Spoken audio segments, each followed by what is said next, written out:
समाज चैनल में आप सबके स्वागत बा। भोजपुरी के हर ताजा खबर सबसे पहले जाने खातिर चैनल के सब्सक्राइब करी और भैया घंटी पर जरूर दबा दी।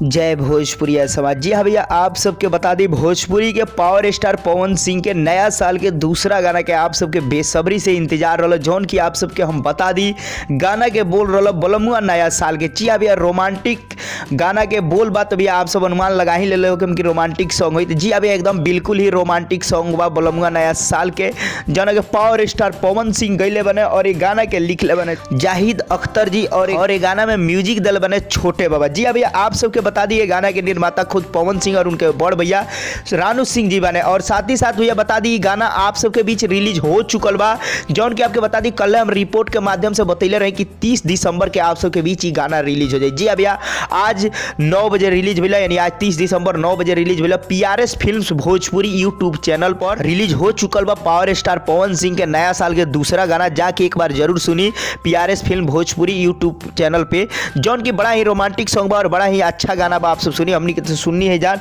आप सब भी जाके सुनी। तो भैया गाना रिलीज हो चुकल बा, जौन इंतजार रहल तो इंतजार के घड़ी खत्म हो चुकल बा। जाई और गाना के ढेर सारा प्यार आशीर्वाद दी। पवन सिंह के नया साल के दूसरा गाना यानी न्यू ईयर सॉन्ग है, जौन की दूसरा सॉन्ग है। पहल का गाना आप सब ढेर प्यार आशीर्वाद देनी, बहुत ही सुननी। अब एगो दूसरा गाना रिलीज हुई, एके भी सुनी और प्यार आशीर्वाद दी। तो भैया आप सब सुनी और साथ ही साथ कमेंट बॉक्स में बताइए रिपोर्ट कैसा लगल। चलते चलते वीडियो को लाइक कर दी, शेयर कर दी, चैनल के सब्सक्राइब कर दी, घंटी पर जरूर दबा दी।